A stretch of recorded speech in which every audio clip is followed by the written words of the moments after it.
নমস্কাৰ বন্ধুসকল, আজি মই আপোনালোকক ভিডিঅ'টোত ক'ম যে বিজেপি সঁচাকৈ ভোট চুৰ কৰেনে? যদি কৰে কেনেদৰে কৰে আৰু এখন ৰাজ্যত তেওঁলোকে কিমানমান ভোটৰ চুৰ কৰে।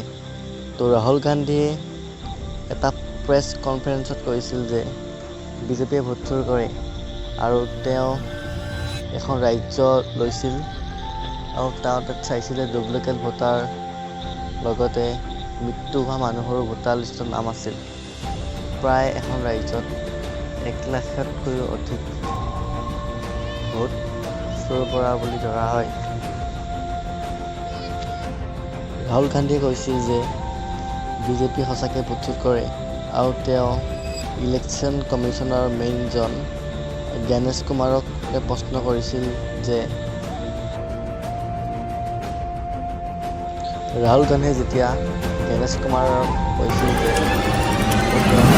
চৰকাৰটো ফিক্সিবল প্ৰটেষ্ট লাগে, তেতিয়া জ্ঞানেশ কুমাৰে কৈছিল যে আমাৰ নিজৰ মা আৰু ভণ্টিৰ ফটো ভিডিঅ' আপলোড কৰিব পাৰিম।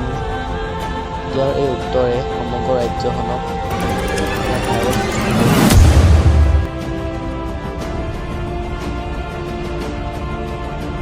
যদি সঁচাকৈ ভোট চুৰ কৰা নাছিল তেনেহ'লে চিভিল প্ৰটেষ্ট কিয় দিব নোৱাৰে।